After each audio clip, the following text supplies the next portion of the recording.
함으로 하나님의 말씀을 우리의 온 심령에 받았습니다. 작지만 강한 교회 공동체, 작지만 강한 교회 공동체, 이런 제목으로 같이 우리 함께 말씀 나누겠습니다. 먼저 우리 지난주 임원 교육에 대한 Q&A 함께 하겠습니다. 지난주 말씀을 정리해 봅시다. 하나님의 뜻대로 헌금을 드리고 쓰는 교회 공동체, 헌금에 대한 말씀을 같이 나눴습니다. 저도 나눴고 여러분도 많은 그 말씀에 피드백이 있었습니다. 하나님의 뜻대로 헌금을 잘 드리도록 하기 위해서 교회에 필요한 것은 정기적인 헌금 교육입니다. 대상은 새가족, 다음 세대, 청장년, 청년들입니다. 가장 효과적인 방법은 어떤 것일까? 여러 의견들이 있었는데 내용을 종합해 보면 목사님이 교재를 쓰시고, 그리고 목사님이 가르치셔야 되는 부분은 목사님이 가르치시고, 그리고 평신도가 강의해야 되는 부분에는 평신도가 강의해 보는 것이 좋겠다, 이런 의견이 있었습니다. 좋은 의견이라고 생각합니다. 가정에서도 목사님이 성경적인 헌금에 관한 교재를 만들고, 그리고 아버지 어머니가 강의하고 또 자녀들과 토론하는 형식으로 헌금 교육을 하면 좋겠다. 이것이 전체적인 내용들을 종합해 봤을 때에 제가 내린 결론입니다. 제가 DTS 훈련을 다 받은 건 아니고요. 예수전도단에서 하는 DTS 훈련 중에서 일부를 받은 적이 있는데, 그 중에 재정 강의를 받았는데 재정 강의를 장로님이 강의하셨어요. 사업을 오랫동안 하시고 또 교회를 잘 섬기시다가 은퇴하신 장로님이 재정 강의를 하시니까 목사님들이 재정 강의를 하는 것보다 평신도들이 더 듣고 감동하고 도전받는 것이 훨씬 큰 것을 봤어요. 그래서 헌금에 대한 교육은 목사님도 가장 성경적인 것들을 가르치게 되지만 동시에 우리 평신도 장로님, 권사님, 집사님, 이렇게 헌금을 잘 드리고 하나님의 복을 받은 분들의 이제 간증도 하고 또 설명도 하고 또 강의도 하면, 그러면 교육이 더 효과적이지 않을까. 그럼 목사님에게 묻지 못할 것들도 자연스럽게 우리 성도님들께, 장로님들께는 물어볼 수 있잖아요. 이런 것들이 원활하게 이루어지는 헌금 교육이 있으면 좋겠다라는 의견입니다. 그 다음에 유산 기부 운동에 대해서는 몇 분이 오해를 하시는 분들이 계세요. 유산 기부 운동은 교인들이 전부 다 11조처럼 다 모두가 다 의무적으로 유산을 기부해야 된다는 게 아닙니다. 마음의 감동을 받은 분이 자발적으로 내가 교회에 유산을 기부하겠습니다, 이렇게 나오게 되면서 자발적으로 본인이 그것을 자원하여 신청하게 되면서 유산 기부 운동은 시작되는 겁니다. 자발적인 참여자가 나오기 전에 교회가 준비해야 되는 것이 있는데 뭐냐 하면, 이 기부된 유산을 어떤 방법으로 어떻게 써야 되는지 내규를 정하고, 그 다음에 이 유산을 기부한 분들을 기억할 수 있는 공간, 교회 안에든지 아니면 벽이든지, 그래서 도네이션 월을 어떤 방법이든지 만들고, 그리고 유산을 사용하게 될 때에는 정기적으로 반드시 교회와 또 유가족들에게 이렇게 유산이 사용되었다고 보고하는 시스템을 교회가 갖추고 있어야 합니다. 이게 유산 기부 운동을 위하여 교회가 준비해야 되는 것들입니다. 그래서 몇몇은 처음 들어본 내용이니까 낯설다 이런 분도 있었고, 또 몇 분은 너무 좋다 이런 분도 있었고, 어떤 분들은 내가 외국에서 이런 일들을 하고 있다는 얘기를 들어본 적이 있다 그렇게 말씀하시는 분도 있었어요. 어쨌든 헌금에 대한 부분으로 우리는 두 가지, 정기적인 헌금 교육이 있되 그 헌금 교육은 평신도가 함께 참여하여 강의를 참여하여 교재는 목사님이 만들고 강의는 평신도가 하는 그런 구조로 하면 조금 더 아주 내밀한 부분에서의 교육이 이루어질 수 있겠다. 가정에서도 아버지 어머니가 직접 교재를 사용하여 자녀들에게 헌금에 관한 훈련을 시키면 좋겠다라는 거고요. 그 다음에 유산 기부 운동은 지금도 이미 몇몇 분들은 이제 요양병원에 가 계신 분들이 있는데, 요양병원에 가기 전에 저한테 내밀하게 제가 죽으면 제 재산의 얼마, 크진 않아요, 아주 작아요. 근데 얼마를 교회에 헌금하고 싶습니다. 그렇게 미리 상의하시는 분도 있어요. 땅을 좀 교회에 드리면 어떨까요? 하시는 분들도 계셨고요. 근데 이제 구체적으로 그것이 이루어지려면 교회 안에 그러한 시스템을 미리 준비하고 있어야 한다는 것입니다.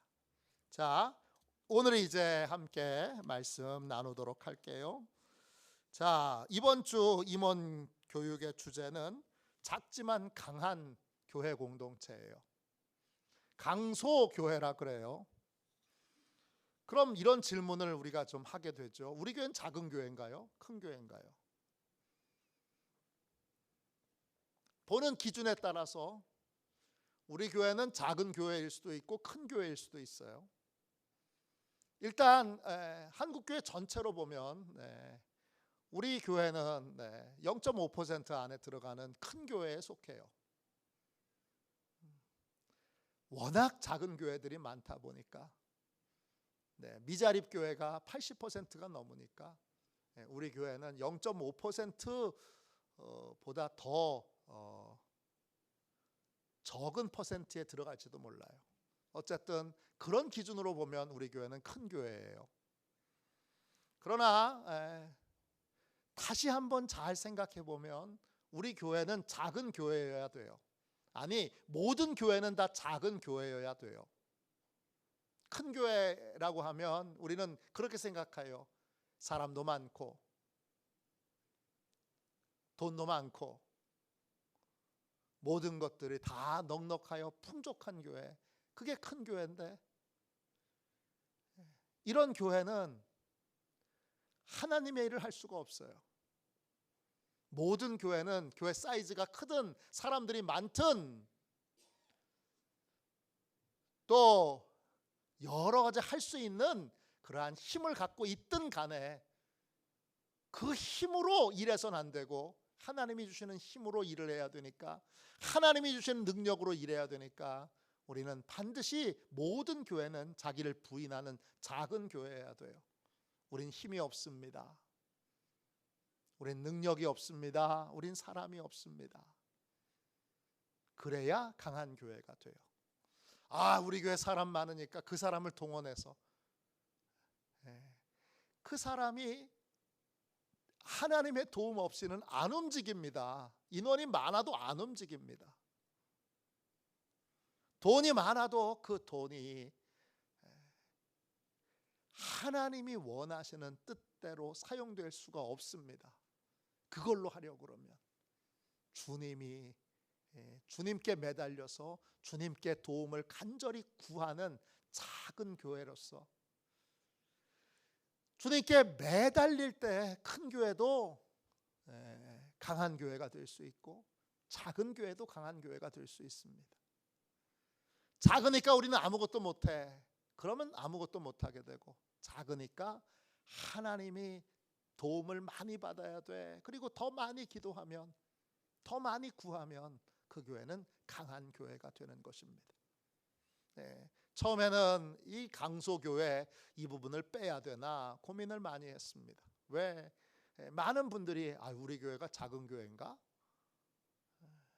그러나 우리 교회는 큰 교회가 되도록, 강한 교회가 되도록 하기 위하여 반드시 작은 교회가 되어야 합니다.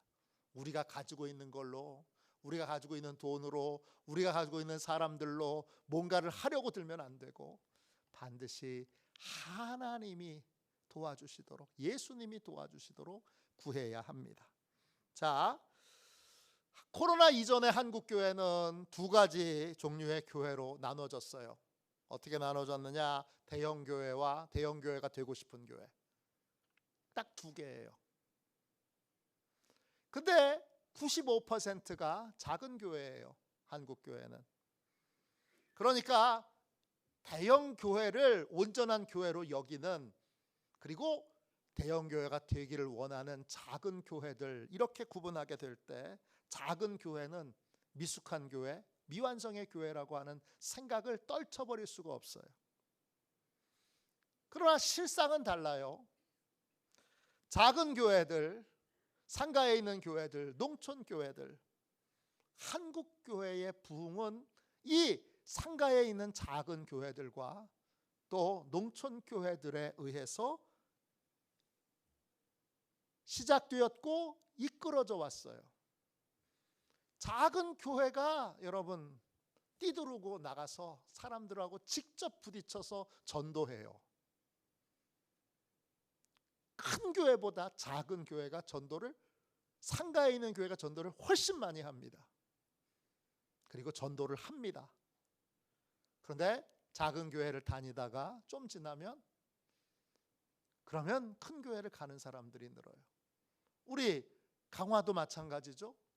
강화에 큰 부흥이 있고 나서 지금 인천에 있는 교회에 중직들이 상당히 많은 분들이 다 강화 사람들이에요.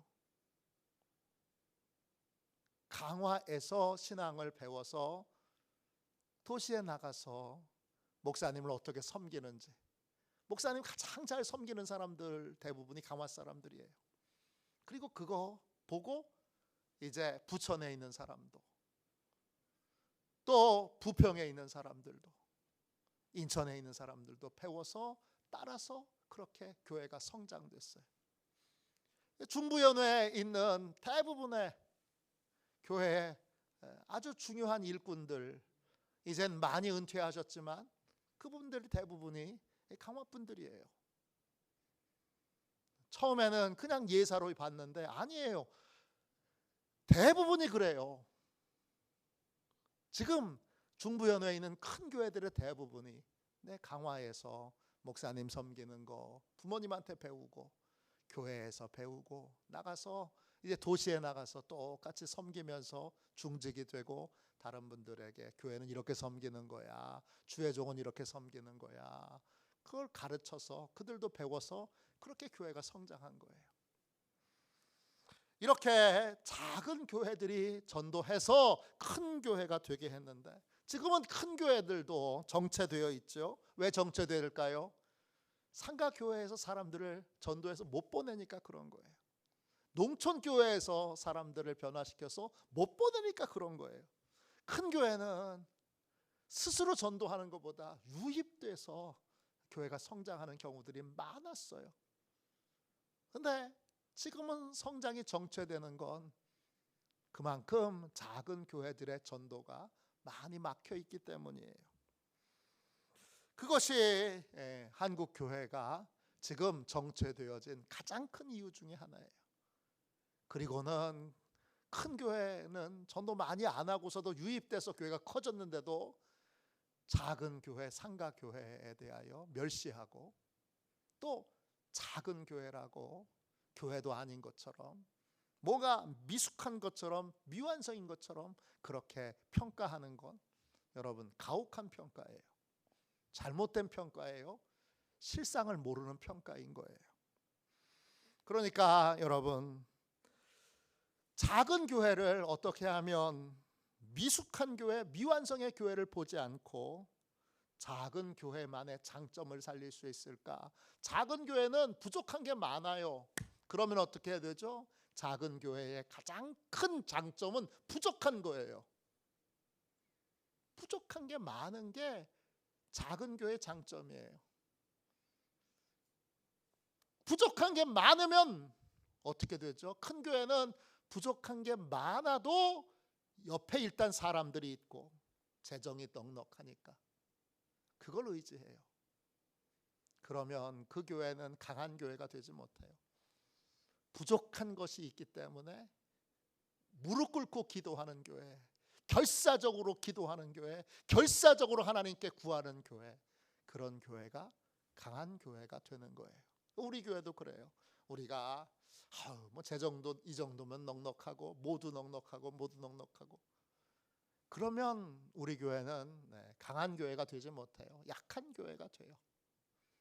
강한 교회가 되려면 그 모든 것들을 붙들지 말고 없는 것에 대하여, 부족한 것에 대해서 하나님께 달라고 구해야 돼요. 열쇠를 가지고 계신 주님께 열어달라고, 열면 닫을 사람이 없는 그 주님의 능력으로 열어달라고, 공급해달라고 기도해야 돼요.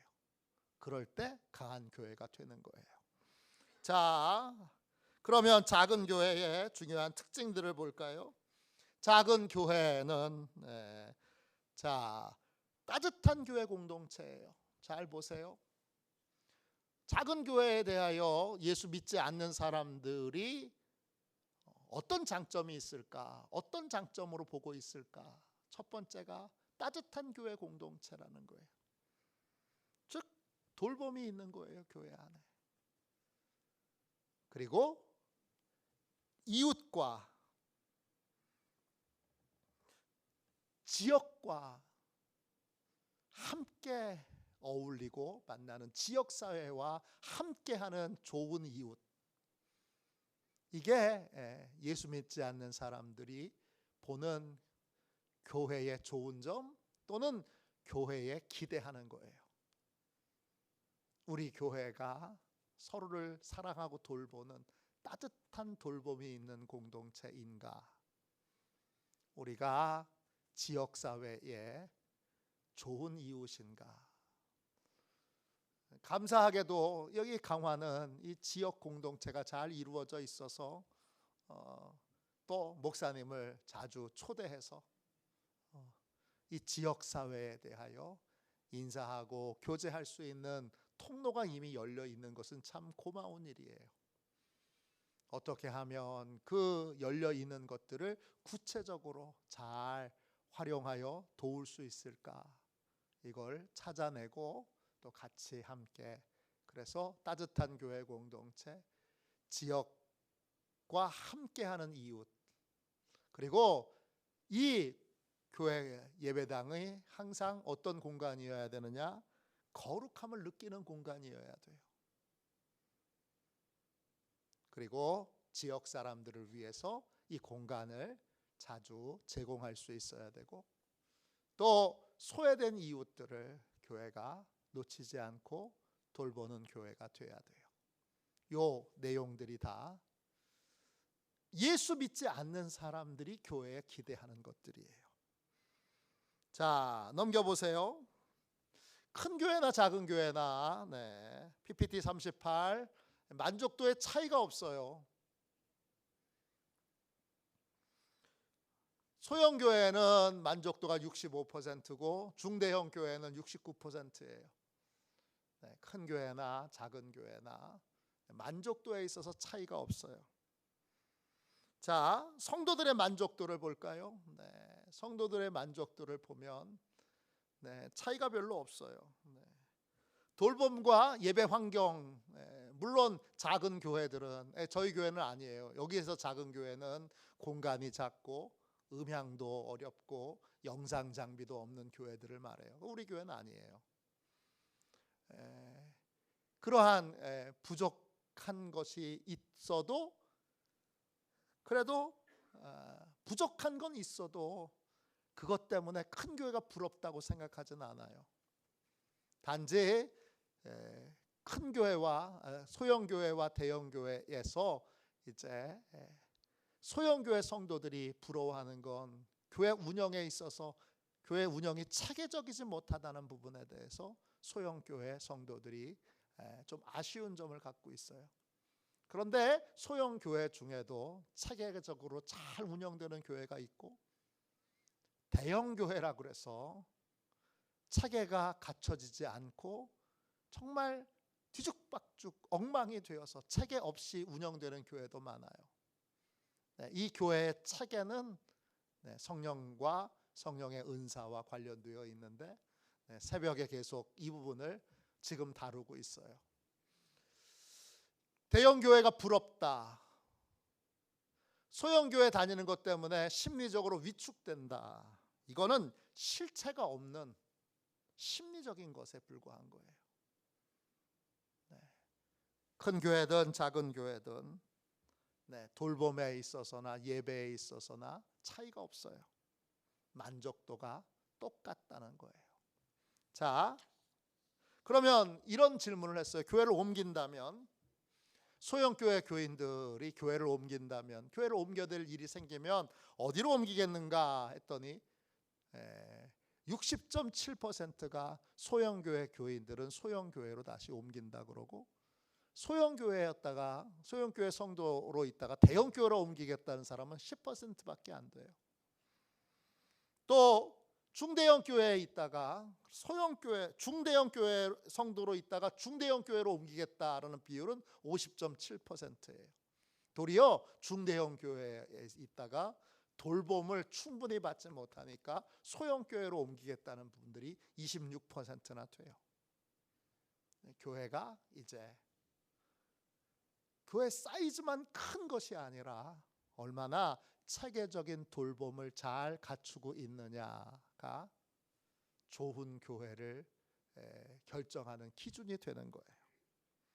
강소교회에는 세 가지의 중요한 특징이 있죠. 명확한 목회 철학이 있어야 돼요. 선명한 교회 비전이 있어야 돼요. 그리고 강력한 공동체성을 갖고 있어야 돼요. 이게 강소교회의 세 가지의 특징인데, 이 명확한 목회 철학과 선명한 비전과 강력한 공동체성을 가지도록 하기 위하여 뭐가 있어야 되느냐? 강력한 하나님께 부르짖는 기도가 있어야 돼요.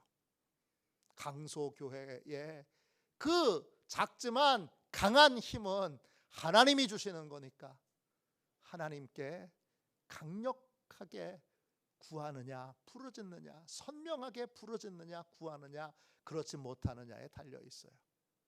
자, 강한 교회의 특징을 볼까요? 첫 번째는 친밀함이 있어요. 가족 같은 분위기, 교인 간의 친밀한 유대감, 목사님과 성도 간의 친밀한 유대감. 여러분 좀 짙은 색깔을 먼저 보세요. 짙은 색깔. 이게 1순위와 1, 2순위가 무슨 차이가 있는지 아무리 제가 열심히 찾아보고 확인해보고 해도 이게 무슨 말인지 잘 모르겠어요. 그냥 하나만 봅시다. 그냥 까만 거, 파란 색깔 중에서 짙은 색깔 보면, 강한 교회의 가장 큰 특징은 강한 공동체성이고요, 목사님과의 친밀함, 담임 목사님과 직접 상담을 하고 돌볼 수 있는 거, 성경 공부나 신앙 훈련이 밀도 있게 이루어지는 거, 예배 형식에 있어서 조금 변형을 쉽게 할 수 있는 자유로움이 있는 거, 그리고 쉽게 의사결정을 할 수 있는 거, 그리고 사역 참여의 기회가 많은 거, 이런 것들이 강한 교회의 특징이에요. 두 번째 특징은 뭐냐? 여기서 중요한 건 작기 때문에 무조건 친밀한 건 아니에요.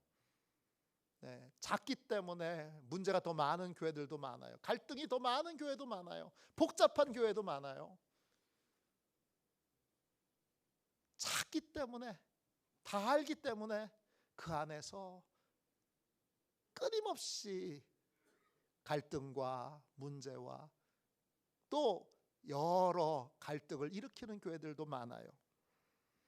십자가의 사랑으로 관심과 돌봄이 잘 이루어지는 내적 친밀함이 있을 때 교회 사이즈와 상관없이 그 교회가 강한 교회가 되는 거예요.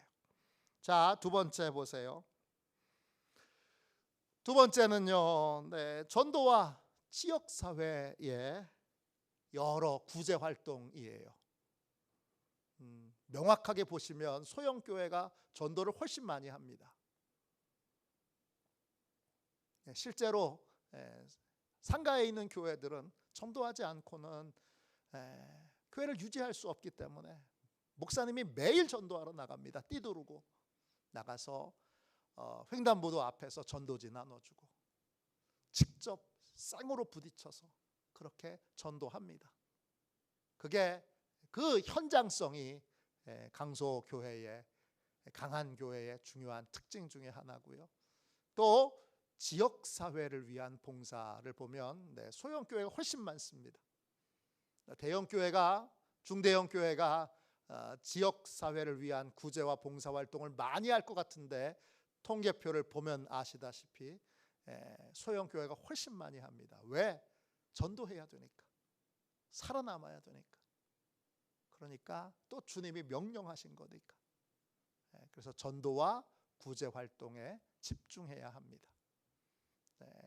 작은 교회는 주님이 명령하시는 전도와 선교와 구제에 생명을 걸고 거기에 힘쓰는 교회예요. 저희 교회도 좀 부족하지만 꾸준히 전도하는 교회가 되어 있어요. 이제 코로나 끝나고 나서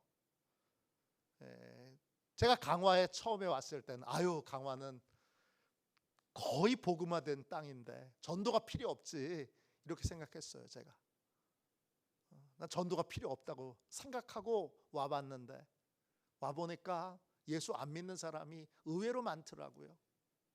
그리고 전도하는 교회가 많지 않더라고요. 코로나 때 주님이 코로나 이후로 전도하는 교회만 살아남는다 강하게 말씀하셔서 그때 전도를 시작했는데 참 감사한 건 이 교회가 역사와 전통이 있어서 그런 건지 아니면 우리 교회 자체에 하나님이 날마다 큰 은혜를 부어주셔서 그런지 전도하겠습니다 그랬더니 몸이 불편하신데도 힘든데도 또 여러 농사일이 바쁜데도 나와서 전도에 충성을 다하시는 분들이 많아요. 우리 교회 그 한 분 한 분이 얼마나 귀한 분들인지 몰라요. 그래서 이제는 전도가 좀 자리를 잡았고 전도하는 교회가 됐고 본인이 전도 받아서 본인은 교회 안 다닐지언정 다른 사람에게는 화도 시온 교회 나가봐 그렇게 그분이 전도해 주는 그런 교회가 됐어요. 강한 교회는 본질의 사명에 충실한 교회죠. 그 다음 보세요. 강한 교회의 세 번째 특징은 목회 철학이 분명한 거예요. 목사님이 교회는 어떤 곳이고 복음은 뭐고 그리고 우리 교회는 이런 교회가 되어야 한다라는 예수님이 가르쳐 주신 목회 철학이 분명하고 그 목회 철학을 실현하기 위해서 노력하는 게 아니라 뭘 해야 되죠? 목회 철학을 실현하기 위해서 강력한 기도가 있어야 되는 거예요. 기도가 노력하는 것보다 항상 앞서 있어야 됩니다. 네 번째 보세요. 성도들의 네 번째 강한 교회의 특징은 성도들의 자발성이에요. 작은 교회들은 저 빨간 그 점선 안에 있는 것처럼 사역 부담이 과중되지 않도록 또 봉사자가 적기 때문에 적은 봉사자들이 과부하가 걸리지 않도록 많은 성도들이 도와야 돼요. 그래서 저희 교회도 올해부터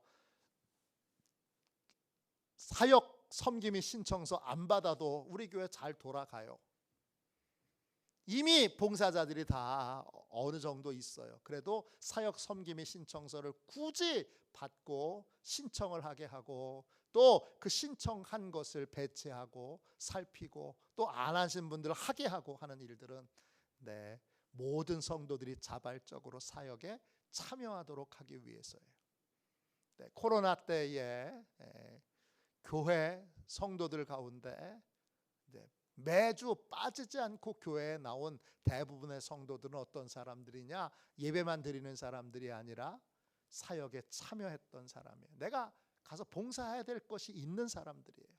그러니까 교회는 반드시 봉사를 해야 돼요. 그래야 하나님이 주신 은사가 자라요.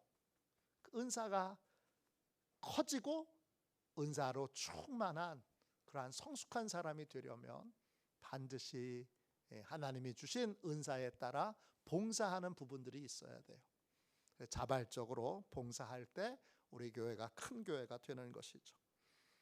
내적인 친밀함, 돌봄과 십자가 사랑으로 사랑의 관심과 돌봄이 이루어지는 교회가 강한 교회고, 전도와 구제에 힘쓰는 교회가 강한 교회고, 분명한 목회 철학을 정하고 그 목회 철학을 이루어지도록 기도하는 교회가 강한 교회고, 그리고 성도들을 계속 사역의 자리로, 은사를 가진 여러 성도들을 사역의 자리로 초대하여 그 은사가 자라도록 하는 교회가 여러분 강한 교회입니다. 오늘 여러분 같이 읽은 말씀 요한계시록을 보세요. 작은 교회의 정의를 우리는 이 본문에서 찾아볼 수 있어요. 요한계시록 3장 7절 다시 보세요. 빌레델피아 교회의 사자에게 편지하라.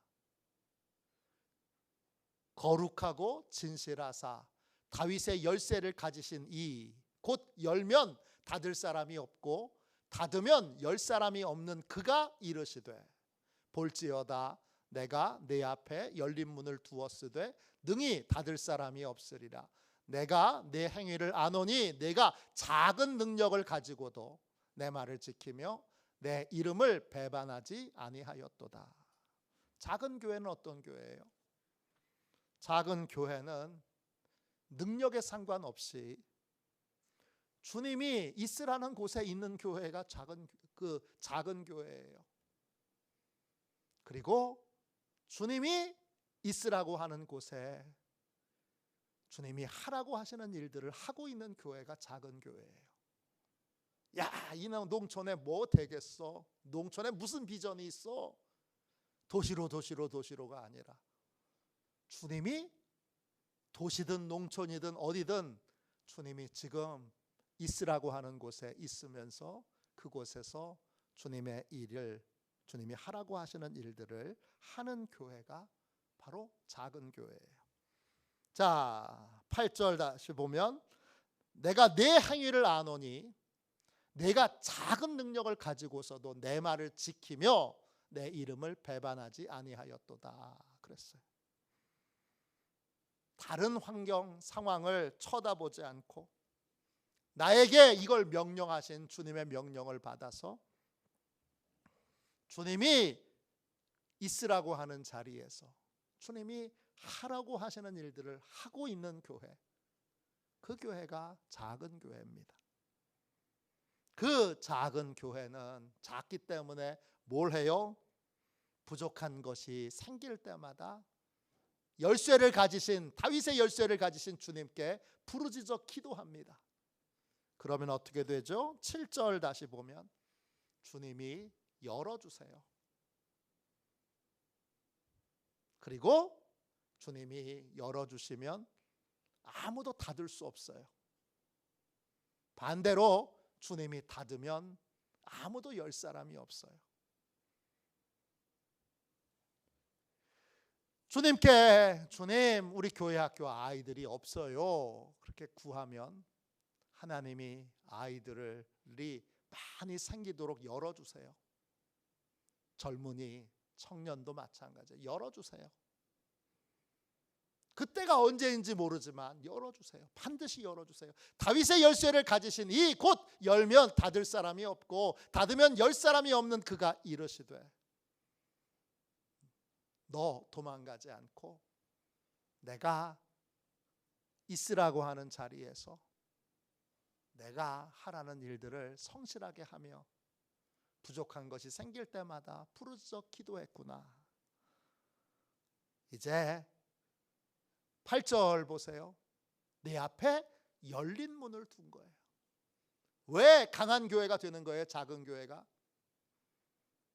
하나님 앞에 하나님이 머물라고 하시는 곳에서 하라고 하는 일을 하면서 없는 것에 대하여 모자란 것에 대해서 부르짖고 있기 때문에 그 부르짖은 결과로 하나님이 우리 앞에 작은 교회 앞에 하나님만 믿고 의지하여 구하는 교회 앞에 열린 문을 두시는 거예요.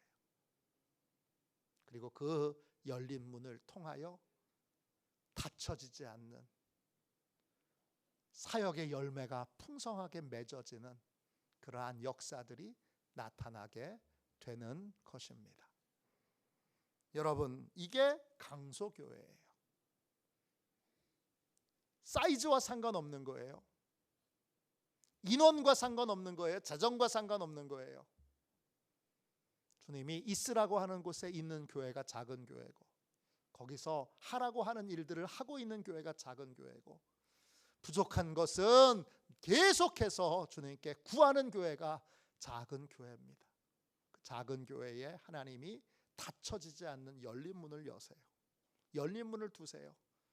그래서 그 열린 문을 통하여, 열려진 것을 통하여 사역의 열매들이 나타나기 때문에, 그렇기 때문에 작지만 강한 교회, 강소교회가 되는 거예요. 우리가 부족한 게 많죠. 우리 교회도 부족한 게 많아요. 어떻게 해야 돼요? 강한 교회가 되기 위하여 기도해야 합니다. 부르짖어 간절히 기도하는, 늘 기도하는, 늘 구하는, 열쇠로 열어주실 때까지 기도를 포기하지 않는 그러한 귀한 저와 여러분이 다 되시기를 주님의 이름으로 축원합니다.